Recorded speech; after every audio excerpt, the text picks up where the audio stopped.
So Paul, thank you for inviting me down to your stunning new showroom in Bury St Edmunds. Tell me a little bit about Paul James Audiovisual.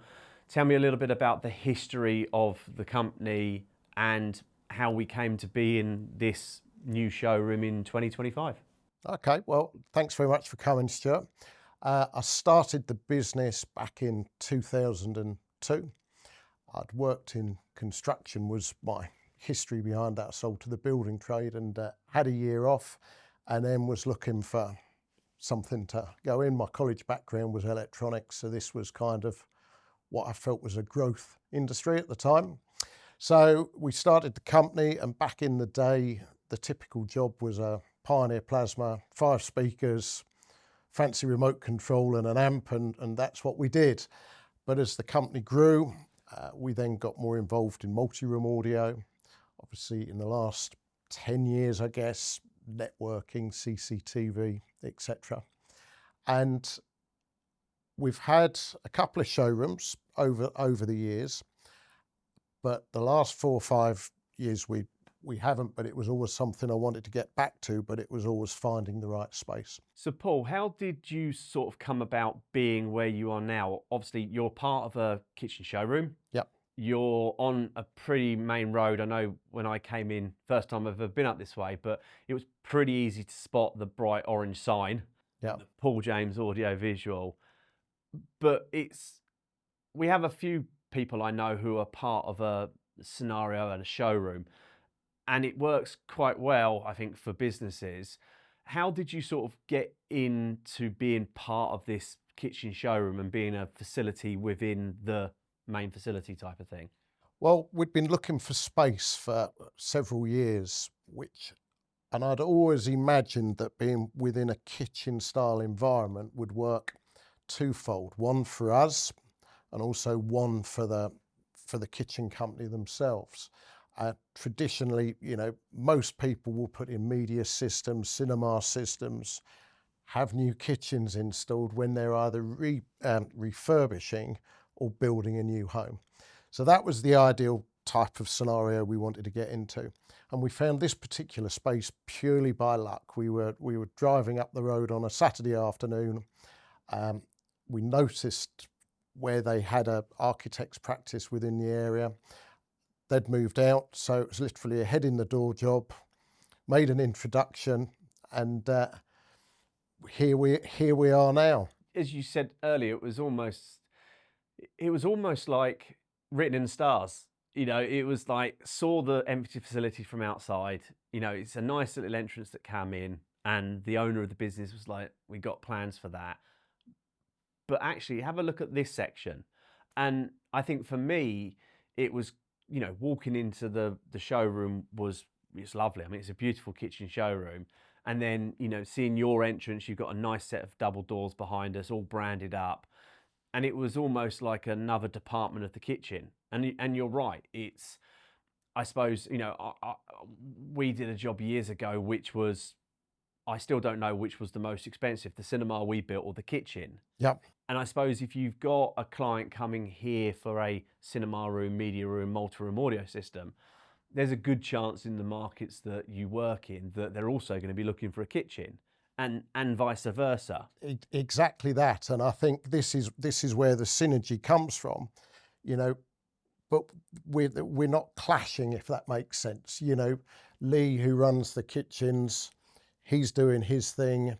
I respect what he's doing because I have no knowledge about what he does. And equally, he said to me, "Look, Paul, we've got a fantastic space. I don't really understand what you do, but here's an opportunity to do with my stuff what you can do." So, we've opened the space up. So as well as our media room here, we've put in multi-room audio through the kitchen displays. We've put in some lighting control. We're going to expand the control side of it. But it gives us the chance to demonstrate our equipment in what I call a real world environment.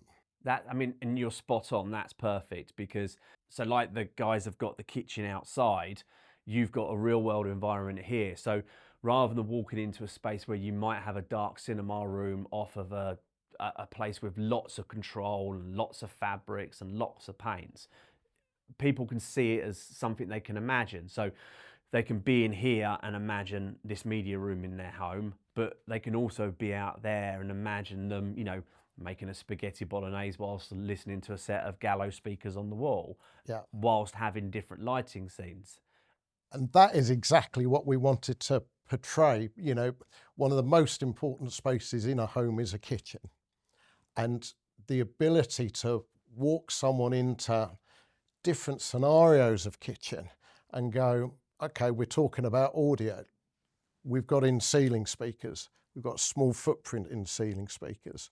We've got little hanging gallows pendant speakers. We've got on-wall speakers. So we can demonstrate all of those different options, literally walking from room to room to room. In a real world environment. In a real world environment. And then of course, in the large kitchen at the back, you know, we've got 8, 9 different circuits of lighting. And that is the ideal space to demonstrate lighting control, where a client can go from a dining scene to a cooking scene to an entertaining scene, all from the press of a button. So it's the ideal space, and it works really, really well for us. But it works well for the kitchen company, and it works well for us because it allows them to add value to their business, but equally for us to demonstrate what's available now and what can be incorporated in their existing project. And did you say at the moment we're recording this, you said about you're also looking at adding some light fittings and some lighting fixtures to the space out there as well? Exactly. So the front demonstration area, we've currently done nothing in there bar putting some multi-room audio, but we're going to be putting some new hanging pendants in there. We're going to be putting in some silent gliss automated blinds and curtains. So it becomes more of a home environment, because at the moment it still feels a little showroomish. So we're going to try and eliminate that and, you know, really give it a cozy feel that people go, actually, I get this. This was going to work in my new home. So fundamentally, someone can come here, park outside, ample parking. Yep. Which I can concur. There is ample Yeah, parking. there is 2 minutes from the historic core of Bury St Edmunds, so you couldn't be any nearer town. So it works really well for people. So when you walk through the front door, we've got some garden audio. So even before we get into here, which is technically the showroom, Yeah. you've got garden audio as soon as you walk through the door. You've got multi-room audio throughout the multiple kitchens. Yep. You've got lighting throughout the multiple kitchens. Yep. And you're going to be adding other homely elements like shading control. Yep. And just try to make those showrooms into that homely feel. Exactly that. That's exactly what we're aiming for. So we're trying to bring people on a journey. So as soon as they walk in, a bit like if you arrive home and you walk through your garden, there's your garden speakers. You walk in your hallway, there's a little bit of background audio. You know, as you walk through to your kitchen, the lights automatically come on, you know, giving the space a feeling of occupancy. You know, that's what we're aiming at. And I suppose there's people's sort of like knowledge of the smart home, in inverted commas, has grown in recent years because of the off-the-shelf devices. Yeah. And I suppose coming here, people might have an idea of a voice-controlled lighting system or a speaker that sits on the countertop. But I know in my experience of being in this industry for 20 years, people don't understand how you can hide the technology away. Yeah. So you can have a, I don't know, 30, 40, 50,000 pound kitchen with invisible speakers that you just don't see. So it doesn't detract from the decor. And I think what you're doing here, and I think what is key to this industry, is the fact of that you're showing people potentially things they know about, but then you're just showing the professional way of doing it, where they get the support and they get the experience of a professional integrator. Yeah, and that I think that's a very important factor. You know, you do see people and they buy stuff and there's stuff dotted around the house. We try and integrate everything so that it's discreet, easy to use, reliable, and value for money. That's what we're getting at. And we always say to clients, you know, while you're doing your build, while you're doing your renovation, let us have a look at this for you. Let us get some cables in. Even if those cables sit there for 5 years down the line, it doesn't matter. It's there. It's always there to use. And the facility here allows us to show people, well, hey, I can't see any wires. Is it going to be complicated to use? Well, no, here's the iPad. You know, you have a go. You know, lots of people want this stuff, but they're frightened by technology. You know, most of our customers aren't techie people. They just want to be able to pick it up and go, oh, great, it works. There's my playlist. I suppose what's the classic saying? Most expensive cable you will ever put in is the one you forget to run. Is the one you forget to put in. And we've said that for a very, very long time. And I think, right, you hit the nail on the head. There's no cost in giving an integrator like yourself a set of plans. What could you do for me? It's a bit like going to a car showroom or you know, one of the builders on the website and specking the most expensive car. You don't have to buy that most expensive car, but you know that's an option. Okay, don't really need that, I'll scale that back. But let's get the wiring in because we can add that later. Well, the infrastructure costs nothing, Stuart. In the early doors, when you're building, infrastructure costs very little. You know, with the modern quoting packages we have, with the modern design packages we have, as integrators, we can literally pick up a set of plans in a very short space of time.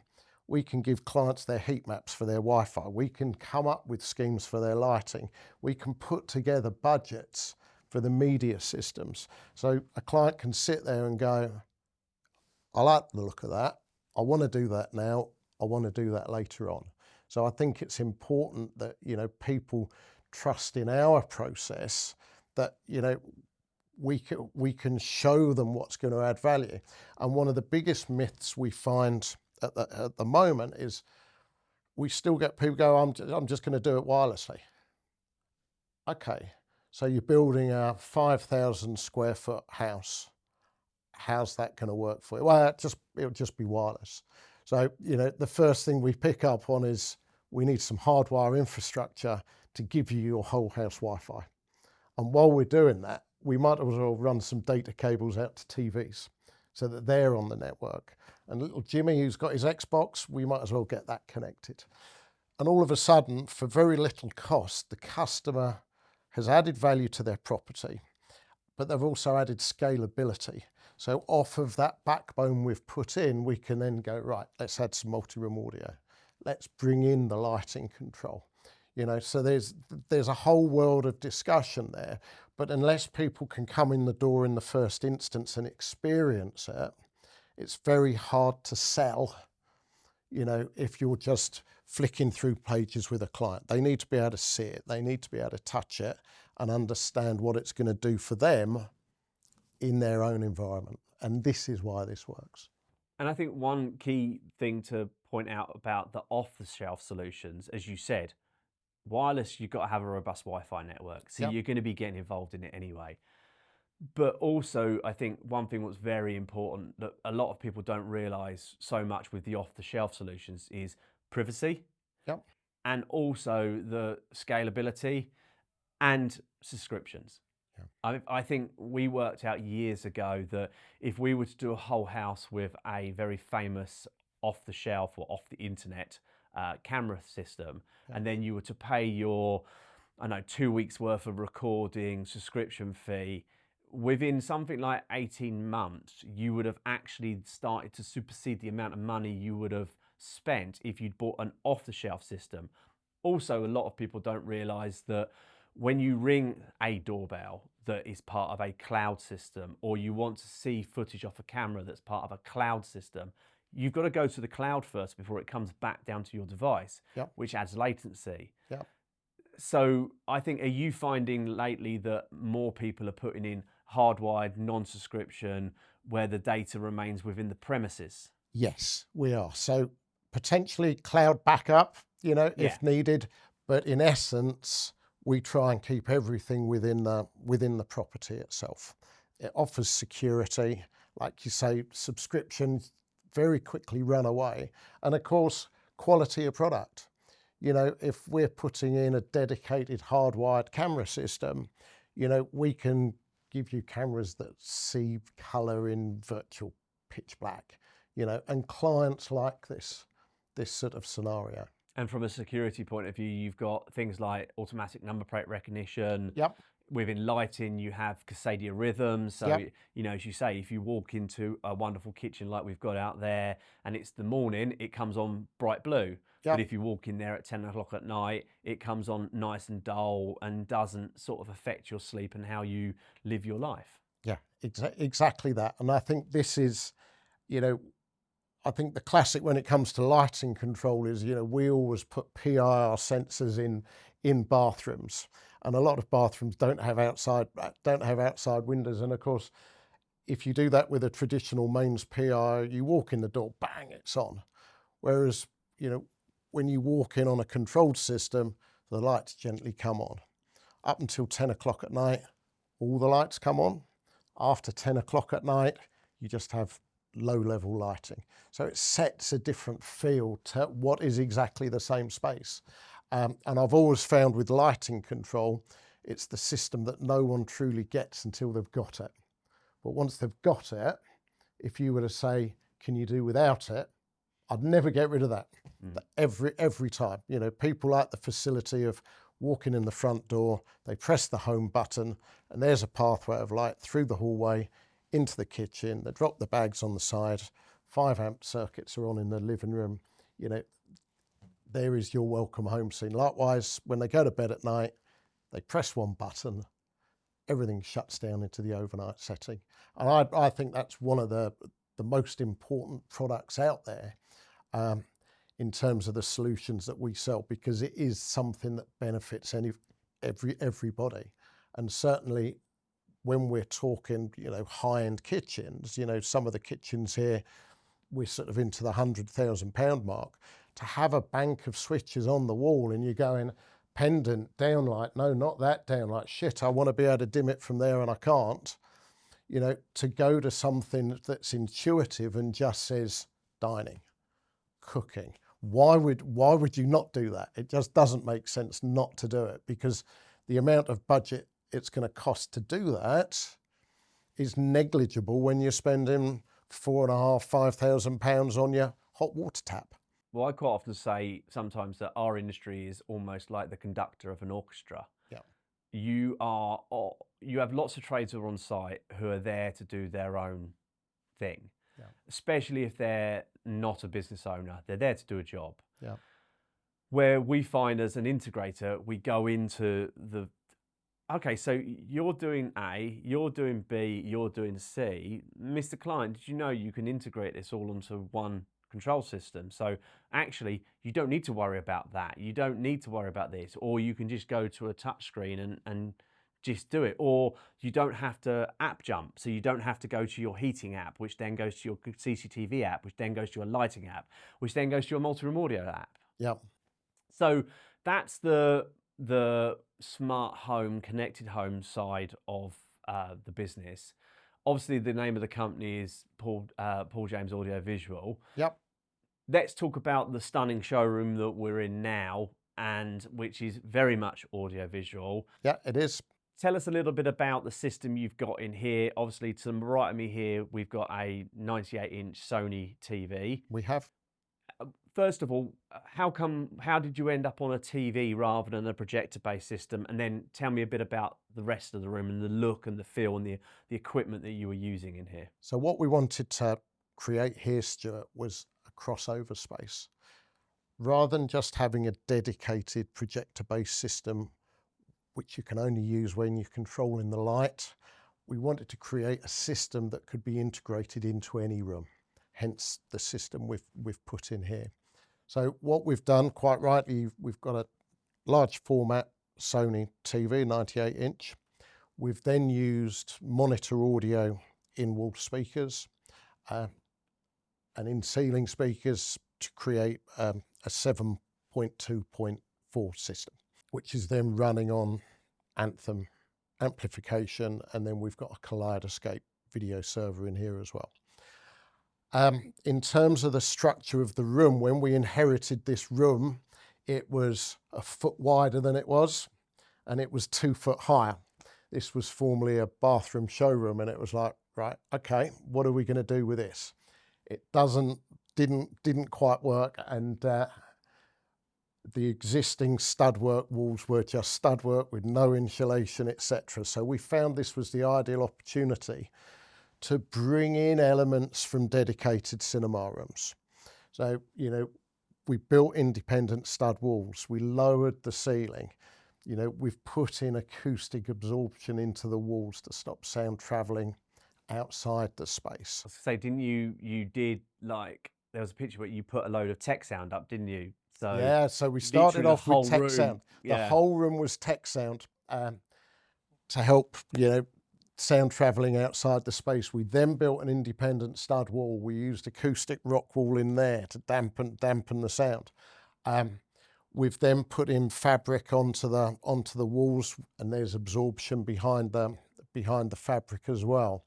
So, you know, we've taken elements that you would use in a dedicated cinema room and then gone, hold on a minute, we can put this into more of an everyday living space.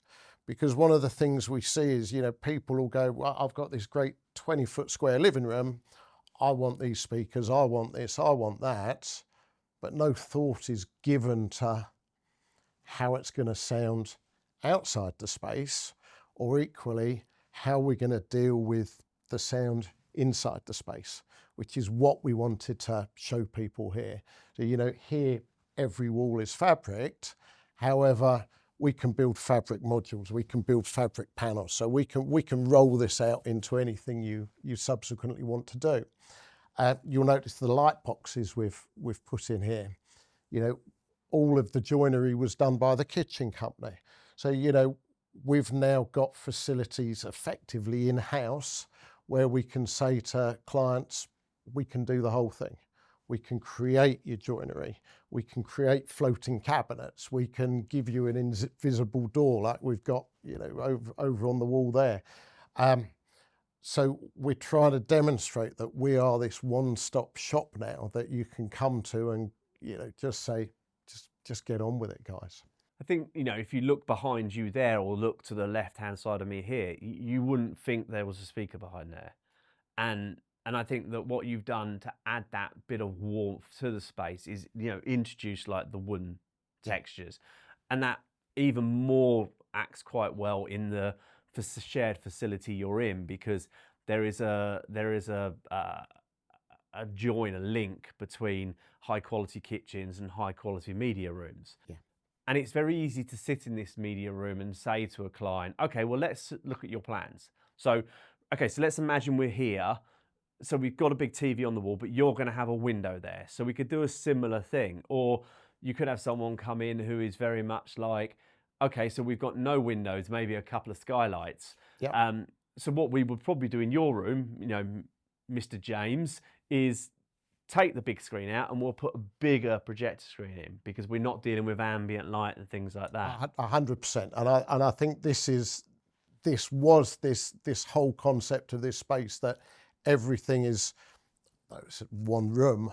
You know, we can take elements of it and we can adapt them into the client's own environment, you know, which is what we've been doing for 20 plus years. You know, we've been doing media rooms, we've been doing cinema rooms, but to be able to show people, you know, the facility here and go, this is what it will look like, this is what it will feel like, you know, give them a proper experience. I think that's really, really important.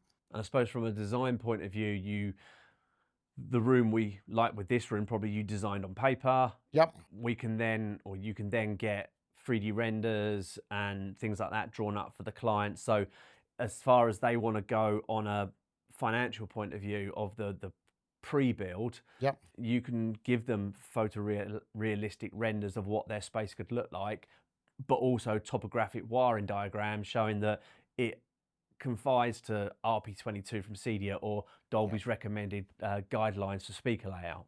Yeah, and I think this is it. It's all about, I think, in the first instance, for a client to come in and understand what's possible is the first part of the process, and then to sit down with them, go through their plans, talk about their expectations of what they want to achieve, talk about, budgets, where do you want to go with this?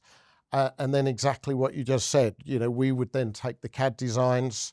Once we've got beyond budget stage, we then do proper plans. We can do the 3D renders, we can do the cable schedules, then we provide all the cables color coordinated to what we've shown on the drawing. Site electrician runs the cables. We'll then do a visual inspection once the cables have been installed. We then go in and do the second fix and the commissioning and final handover to the client is the process we go through. So tell me about, obviously in the room you've used things like, you're sitting on a lovely sofa here where you chose not to go for a cinema seat. Obviously that doesn't mean you can't supply cinema seating, but is that another element of, you wanted to make this room attractive to, I suppose, the people you're getting through the door? If they're coming to look on the kitchens, you're going to generally have husband and wife.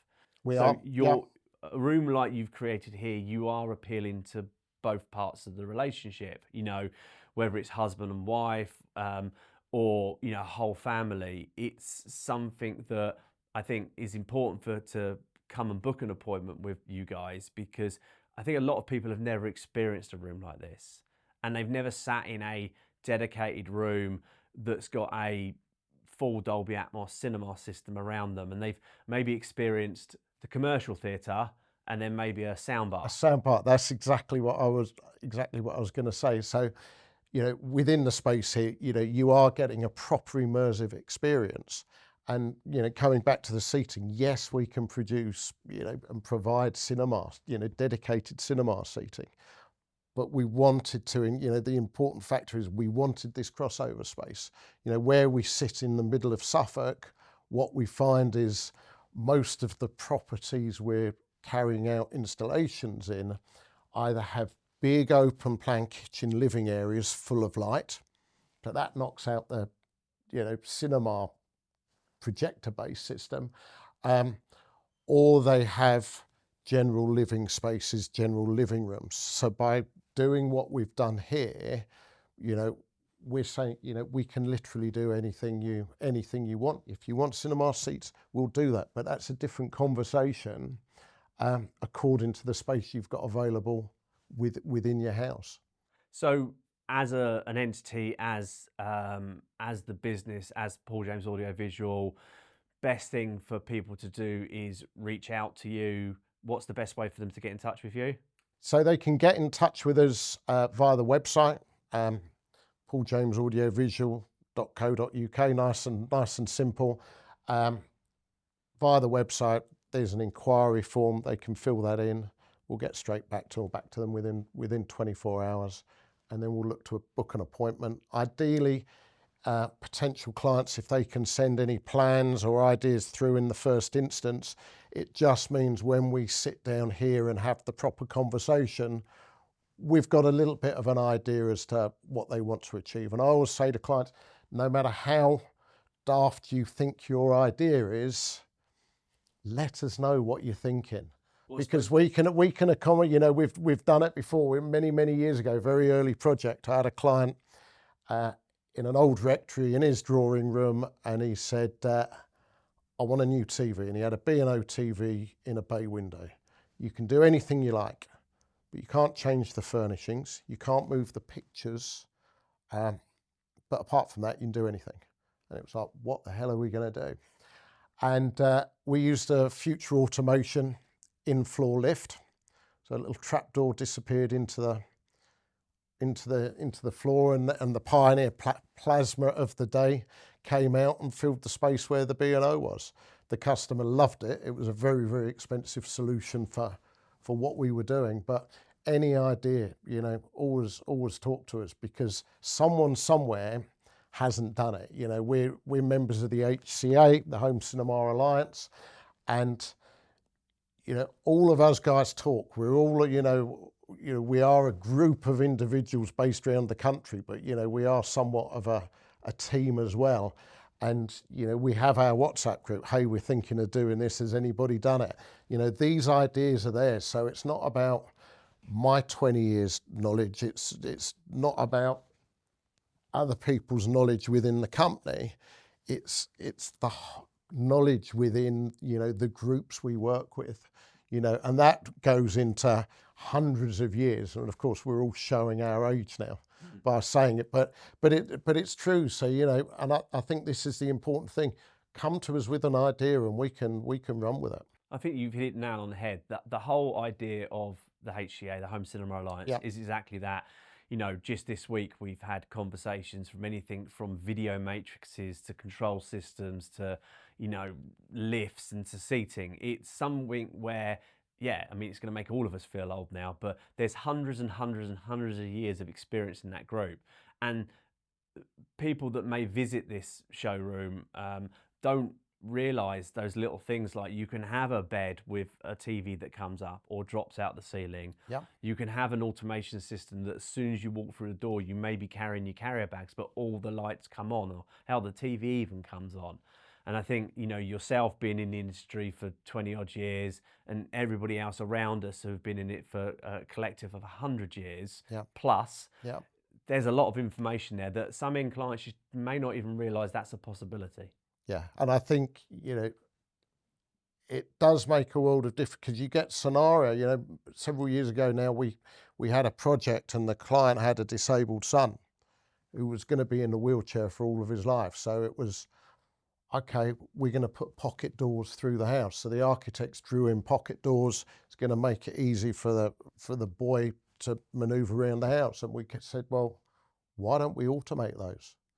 You know, so now all the pocket doors, it's a very simple solution, but the lad now has got his mobility back. You know, he can press a button and the doors open, you know, and that simple idea, you know, was just born about of thinking outside the box. And I think, yeah, you're quite right. It's those, we live in a world which is so rich in ways that we can address issues or lifestyles, that reaching out to an integrator like yourself, we can maybe think of solutions that you may not even know what's possible. And that can be helping the family to live in the house better, or as you say, helping someone that may have disabilities to be able to get independence back. Yeah, yeah, exactly that. So, you know, by all means, we always say, come talk to us. You know, we're good guys. You know, we're very much a family here. The kitchen showroom is a family-run business. You know, it's not about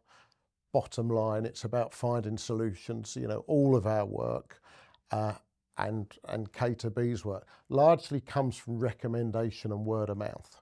You know, so we know we're doing something right. You know, and you know, that's the point we want to get across, really. So is the showroom's open by appointment only? So yeah, Is the room open if someone comes in to look at a kitchen? Is the room open for them to look at? But obviously, the best beneficial is going to maybe speak to the people here to say, look, we're coming on Thursday afternoon to look at a kitchen. Could you ask Paul if he's going to be around as well? Because we wouldn't mind looking at the media room. yeah, exactly that. So what we've done, the general kitchen spaces, which has got the multi-room audio, lighting control in, the guys here will demonstrate that freely. They're fully competent with everything and how it works and what it does. Because it's simple to use. It's there for clients to press a button. Hey, the music comes on. Hey, the lights have changed. The media room, because it's a bit of more of a discussion, we run that on an appointment basis. By all means, people can turn up, they can have a look, but we do ask for appointments, because then we can explain what we've done, because we've hidden all the technology. You know, people can't fully appreciate what we've done in here. You know, they don't know what's behind the fabric. They don't know what drives it. They don't know the benefits of having a Kaleidoscope video server over having an Apple TV. You know, so we can demonstrate that, but we can also discuss the reasons why. And I think that's when our experience comes in, that people need to fully understand, you know, where we're trying to get them. Yeah, what's possible. Yeah. In all scenarios, listen to what they want to achieve, Yeah. and then be guided in those different types of services and solutions, whether they want, you know, a high-end cinema or a high-end media room. Yeah, exactly that. And I think, you know, the first point is to have the discussion, throw the ideas around, catch their ideas, you know. And one of the things we've always done with multi-room audio, the first question we've asked is, what do you listen to? Because what is the point of selling a £2,000 set of speakers in a kitchen where the only thing that goes on is Radio 2 or Radio 4 in the morning for the news? You know, it's all about managing the expectations, exceeding them in the right places, but being cautious of clients' budgets, you know, rather than just spending for the sake of it, you know. And we've always had this balanced approach. Hey, in the kitchen, you listen to Radio 2. Let's put something simple, something very discreet in there that will tick that box. And then, but hold on a minute. And then spend the money elsewhere. You know, you wanted an immersive cinema room. Okay, well, let's use what you could have potentially done there in this space. And we're actually not going to change the spec of the speakers. But what we're going to do is we're going to add some fabric walling. We're going to acoustically treat the room, because, you know, you get to a point, as you well know, being in the industry, you know, what's the point of having 50 grand's worth of equipment if you're putting it in a room with a tiled floor, hard walls, you know, blinds, no soft furnishings? It's not going to work. And, you know, we've learnt this very much, that it's about the whole package. Awesome. Well, anything else you want to touch on before we wrap up? Or I think we've pretty much talked about the majority of things that you do and what you can see here. Yeah, I think we've pretty much wrapped it up, Stuart. You know, like I said, we're a friendly team here. Come down and have the conversation with us. Have a cup of coffee. Experience what we do. And then hopefully we can look to do something for you in the future. So pauljamesaudiovisual.co.uk. Yep. I'm not going to give your mobile number out on camera, although if you go to pauljames.audiovisual.co.uk, you'll probably find your landline or mobile number. The landline number's on there, so 01284 768 676. Social media? Social media, you'll find us on Facebook, you'll find us on Instagram. So by all means, have a look at what we do there. We, you know, post most of our job updates and stuff on there. You'll also find us, you know, for architects, builders, developers. You'll find us on LinkedIn, you know, so you can make contact with us through all those different mediums. Excellent. Well, look, thank you for taking the time talking to us. And yeah, it's a stunning showroom. You should be really proud of yourself. You know, I got to see some photographs as it was going on, and we had a couple of conversations. But yeah, if you're watching this and you're in the Bury St Edmunds area, or, you know, around that area, do pop in and have a look if you're doing a project, because yeah, congratulations. It's a phenomenal space. Lovely. Thank you very much, Stuart. And Awesome, thank mate. you very much for your time, of course. No worries, buddy. Thank you. Thank you. Cheers. Thanks a lot.